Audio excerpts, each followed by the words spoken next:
शिक्षा मंत्री संग किनायतपुर ने बयान जारी कर कहा है कि शिक्षा सचिव की तरफ से जो आदेश जारी हुआ है वो ऐसा नहीं चाहती थी। और इसी मुद्दे पर पीडीपी चीफ महबूबा मुफ्ती क्या कुछ कह रही हैं, आपको सुनाते हैं। दरवाजे बंद कर दिए, इतने हालात खराब थे। उस वक्त मेरे ऊपर बहुत प्रेशर आया था कि आप जमात इस्लामी के ऊपर क्रैक डाउन कर लीजिए, बैन कर लीजिए, इनको पीएसए लगा लीजिए, इनके एसेट सीज का जो अब हो रहा है, जो इस वक्त की सरकार इस वक्त कर रही है।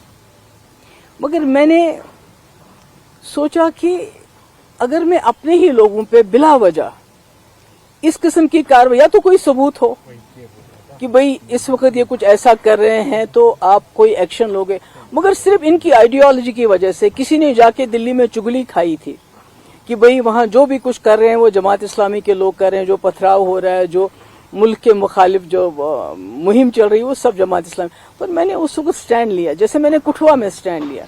हालांकि मेरे पास अक्सरियत नहीं थी, हम पीडीपी बीजेपी सरकार में बने हुए थे। आज नेशनल कॉन्फ्रेंस के पास अपनी अक्सरियत है, उसके बावजूद वो इस किस्म के फैसले करती है। मुझे लगता है ये अफसोस के लायक है।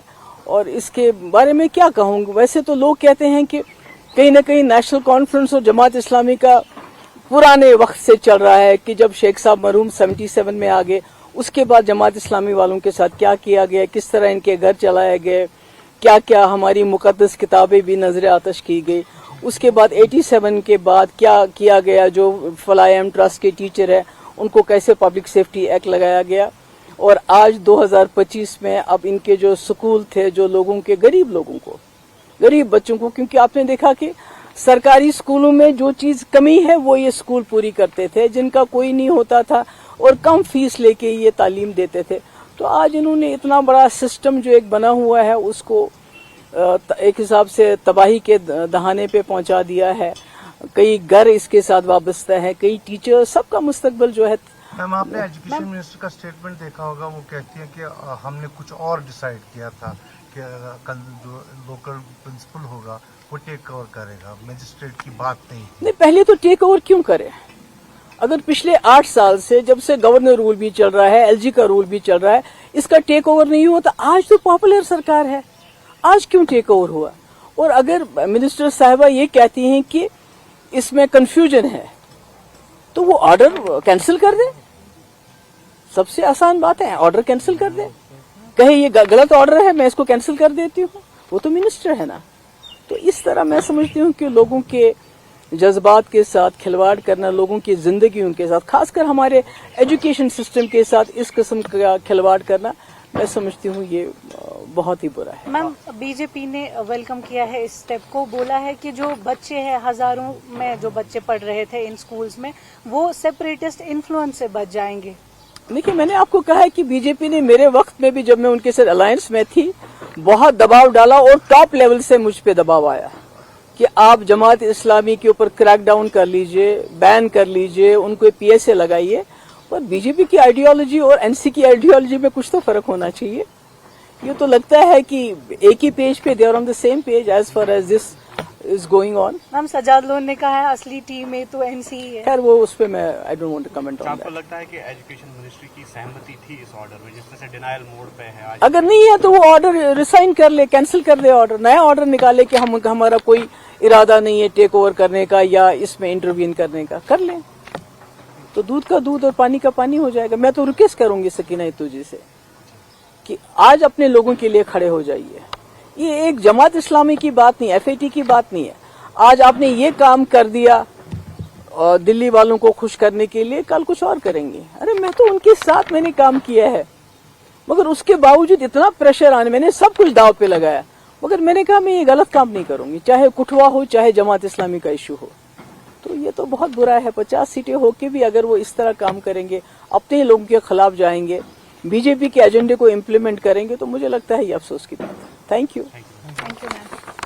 Chief Mehbooba Mufti press conference कर रही थी। फलाहयाम ट्रस्ट स्कूल मामले पर महबूबा मुफ्ती बोल रही थी और सीधे सीधे उन्होंने जम्मू कश्मीर की उमर अब्दुल्ला सरकार पर निशाना साधा। उन्होंने नेशनल कॉन्फ्रेंस की सरकार पर निशाना साधा।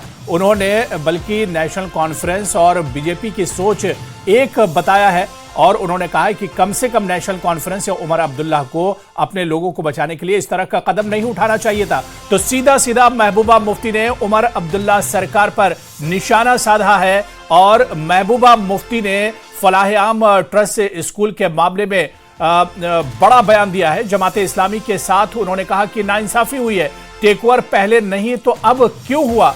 महबूबा मुफ्ती ने इस बात को भी कहा कि जब वो बीजेपी के साथ जम्मू कश्मीर में सरकार में थी तो उनके ऊपर काफी ज्यादा दबाव था कि जमात इस्लामी पर एक्शन लिया जाए, लेकिन उन्होंने कहा कि उन्होंने उस वक्त इस तरह का कदम नहीं उठाया। आज उन्होंने नेशनल कॉन्फ्रेंस की सरकार पर सवाल उठाया है और उन्होंने कहा है कि मंत्री ऑर्डर रद्द कर सकती थी और जमात इस्लामी के साथ ये नाइंसाफी हुई है, अन्याय हुआ है। PDP chief Mehbooba Mufti press conference कर रही थी और उन्होंने इस मुद्दे पर सीधे सीधे उमर अब्दुल्ला सरकार पर निशाना साधा है। महबूबा मुफ्ती ने बाकायदा कहा कि जमात इस्लामी के साथ नाइंसाफी हुई है, अन्याय हुआ है। तो आपको बताते चलें कि फलाह-ए-आम ट्रस्ट स्कूल मामले पर जिस तरह से विवाद बढ़ा है, इस बीच पीडीपी चीफ महबूबा मुफ्ती का बयान भी आया है और उन्होंने कहा है कि जमात इस्लामी के साथ नाइंसाफी हुई है, उसके साथ अन्याय हुआ है। और इस मौके पर महबूबा मुफ्ती ने कहा कि टेक ओवर पहले नहीं तो अब आखिर क्यों किया गया, पहले जब उसके साथ ये कार्रवाई नहीं की गई तो अब ये कार्रवाई क्यों हुई है और इस ऑर्डर को रद्द किया जा सकता था। महबूबा मुफ्ती ने उमर अब्दुल्ला सरकार पर भी निशाना साधा है, बल्कि महबूबा मुफ्ती ने यहां तक कहा कि बीजेपी और चलिए जम्मू कश्मीर की शिक्षा मंत्री सकीना इत्तू जी इस वक्त हमारे साथ फोन लाइन पर जुड़ी हुई हैं। सकीना इत्तू जी, बहुत स्वागत है न्यूज़ 18 JKLH में आपका। सकीना इत्तू जी, अभी महबूबा मुफ्ती जी प्रेस कॉन्फ्रेंस कर रही थी और इस मामले पर उन्होंने उमर अब्दुल्ला सरकार और NC सरकार को आड़े हाथों लिया है। उसके पास तो कुछ बचा नहीं है। अगर आज ये सब हम झेल रहे हैं उसकी मेहरबानी है सब कुछ। 10 साल से स्कूल के ऊपर जो है बंद किया गया था, बैन लगाया गया था, उस वक्त कोई आवाज नहीं उठाई उसमें। और जो गवर्नमेंट ने ऑर्डर अगर किया है, वो जो हमने किया था वो ऑर्डर को चेंज करके कुछ और ऑर्डर किया गया, उस पर निशाना क्यों नहीं दाग लिया वो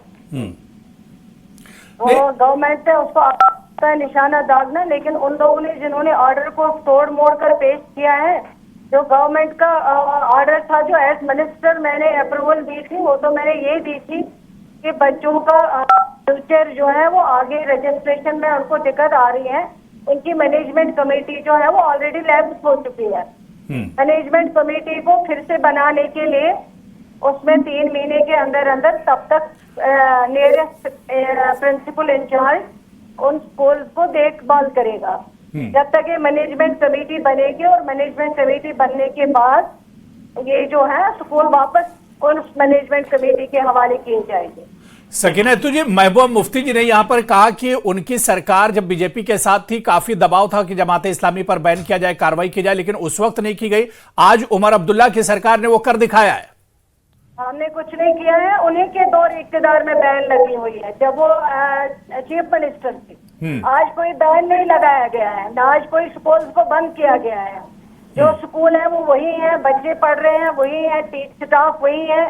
सिर्फ उसमें प्रिंसिपल जो है वो लुक आफ्टर करेगा जब तक मैनेजमेंट कमेटी बनाई जाए। महबूबा मुफ्ती तो यहां तक कह रही कि नेशनल कॉन्फ्रेंस और बीजेपी की सोच एक है। बोलना ही है, फिर वो LG के पास मिलने क्यों जाती है, चीफ मिनिस्टर से मिलने क्यों नहीं जाती? अगर उसका कोई इश्यू होता है वो चीफ मिनिस्टर से क्यों नहीं मिलती है? अगर वो आज भी बीजेपी के साथ मिली हुई नहीं है तो वहां से डायरेक्शन क्यों लेती है आज भी? और ये ऑर्डर जो हुआ है ये हमारा ऑर्डर नहीं है, ये ऑर्डर को तोड़ मोड़ के पेश किया गया है, ये हमारी अप्रूवल नहीं है इस ऑर्डर में। तो अगला कदम क्या होगा सकीना इत्तू जी, आपकी सरकार का या आपकी मिनिस्ट्री का?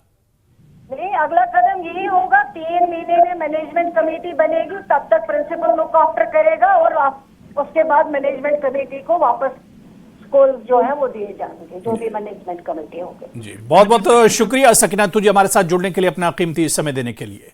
तो जम्मू कश्मीर की वज़ीर तालीम सकीना इत्तू न्यूज़ 18 JKLH के साथ जुड़ी हुई थी। उन्होंने एक बार फिर से दोहराया कि ये उनका प्रपोजल नहीं था जो चीजें अब निकलकर सामने आई है। ये उनका प्रस्ताव या उनका प्रपोजल नहीं था और ये एक तरह से दूसरा प्रपोजल अब निकलकर सामने आया है और उन्होंने कहा है कि आगे क्या कुछ कदम उठाने हैं ये एक तरह से आगे उठाए जाएंगे। और इस मौके पर सकीना इत्तू ने महबूबा मुफ्ती पर भी सवाल उठाया। उन्होंने साफ साफ अल्फाज में कहा कि आज जो जम्मू कश्मीर में हालात हैं, ये जमाते इस्लामी के साथ जो हालात हैं वो दरअसल महबूबा मुफ्ती और पीडीपी सरकार के ही देन है।